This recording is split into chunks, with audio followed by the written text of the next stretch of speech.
How do they, guys? Welcome back to Edgar TV. The first big ranking tournament on TV has happened, the UK Open. We've just seen the conclusion, and now we can take a look through the rankings to see all the stories, the movers, the shakers, the players going down, the players going up, the players who have got things to play for, the players that could be in trouble over the next sort of 9 months of the darting season. Now, the first thing you'll notice is there's a lot of new names on here, and some of them you'll think haven't got tour cards. Harry Lane, Jack Mail, Jensen Walker, Wesley Plazier, John Henderson.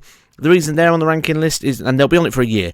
So at the end of the year, if they obviously don't have a tour card like they don't, it'll get reset. The only way they will stand on the rankings and keep this money on their ranking any further is if they reach the top 64. This is the exact same scenario that happened with Luke Littler, who a year ago played in the UK Open, picked up a small amount of prize money, but was able to keep that due to the fact he made the World Championship final. So he was able to keep his prize money, as would any of these players that do so as well.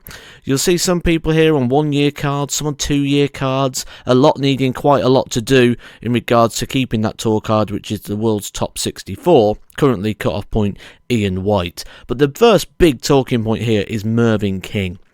You'll see him here in number 58. He's gone up 6 positions, a good run for him, reaching the last 16 phase, £10,000 onto his order of merit, but he's defending a lot. He only won £20,000 last year, which equates to 22.9% of his prize money. So he's got £55,000 to defend.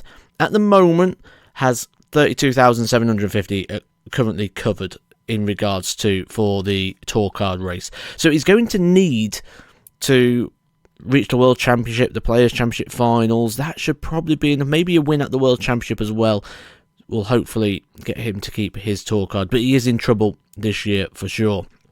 You see Adrian Lewis dropping 2 more places again, didn't play. £2,000 coming off his order of merit because he chose not to play. The 2 Irishmen here, William O'Connor and Keane Barry, both dropping down, both defending £20,000 from a couple of years ago, which is why they've dropped down 6 and 8 places respectively. But a good even split over the last couple of years means that it's not really essential really for them that they have a big run somewhere to sort of cover that. They'll be well and truly covered in regards to the tour card race. It's just sort of if they want to push towards that top 32, which is where Ricky Evans is heading to at the moment. £30,000 for reaching the semi-final for him, and is not too far off the top 32 now, £41,000 away. He's got 48,000 to defend this year, so if he wants to get in the top 32, that means he's going to have to be about £90,000 this year on the back end to reach that top 32 stage. When we do look at the top 32, Martin Lukeman had a good run here at the UK Open. He pushes towards the top 32, but currently not in the World Match Play. He would be in the World Grand Prix provisionally, but he's got over £100,000 to defend, which that's where I think he's not going to reach the top 32. If he does, it'll be very sort of temporarily based. Especially when you got people below him like Ricardo Petresco here, who's literally defending hardly anything. So he's only defending £21,000 for the entire year, which is 13% of his prize money, and he's in the major events like the Match Play, the Grand Prix, etc., which means he will be guaranteed to defend that prize money and have opportunities to pick up some big prize money chunks along the way. Not too many moves in the top 32. Luke Littler's solidified his position in there, another £15,000 for him.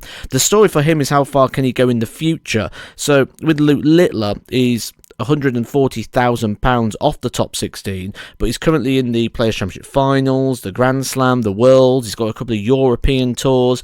If he does then go and make the Match Play in the Grand Prix, that'll probably be about £50,000, maybe just over, in regards to what he's guaranteed. So he'd only really need to win £90,000 from those events, and we know the prize money jumps that are available there, so it's likely that Luke Littler's going to be in the top 16 by the end of this year. Josh Rock was someone a lot of people thought would be in the top 16, but he moves at 1 place in the order of merit, moves 1 closer to the top 16, currently now ranked number 20, but now starts to defend money from 2 years ago, which is a completely different pressure in itself. And not only that, he's got £129,000 to defend. So Josh Rock reaching the top 16 at the moment looks a little bit more unlikely than maybe it did a couple of years ago. And if you are enjoying this video and having it explained to you all the different possibilities and all the different things that sort of can go on in darts, that's all I do here on this channel, darts related content. So hit the subscribe button and I'll talk you through everything you need to know. There are a couple of players in the top 16 I think could be in a little bit of danger of coming out of the top 16 in the very near future. One of them, Dirk van Dijvenbode, who we know has been struggling with injury, but he's got 234,000 to defend in the coming months, so he's going to need some runs soon, but he has recently rediscovered a little bit of form. Danny Noppert loses the UK Open money from when he won this title a couple of years ago. He did go on a good run of form, including £50,000 at the World Match Play that he's going to have to defend. So he's another one that we could see coming out of the top 16. Now, if you are interested as well in knowing what it's like from sort of like a player's perspective, the UK Open, a couple of years ago, I reached the 5th round of this event and I did a video diary. What I'll do is I'll chuck that down in the comment section below, or in the description, should I say, and on the end screen as well. So if you want to see what it's like to play in this event, that's a nice little video for you to check out. Moving back to the top 16, you can see going up in the rankings, Dimitri Van den Bergh, off the back of winning the UK Open, goes up 7 places. Now, Dimitri Van den Bergh was someone I was really getting concerned for in regards to staying in the top 16. He's still got £250,000 to defend at the sort of rest of this year, but now that's only 50% of his prize money, where before it was a big sizable chunk that would have meant he would have come out of the world's top 16, but really does well there, winning the UK Open and sort of solidifying himself in the top 16 for quite some time. Luke Humphries opens a gap of £400,000 at the top of the order of merit, and he could extend that a little bit more throughout the year as well, because he doesn't have really like big chunks to drop off. That'll start coming off next year, so he could be the world #1 for quite some time. If you've got any thoughts on the rankings, who you think's going up, who you think's going to come down, things we should keep an eye on, put that down in the comment section below. Let's have a little chat about everything ranking related. But the big winner, Dimitri Van den Bergh, he's the UK Open champion and the latest name of players to win a big TV title.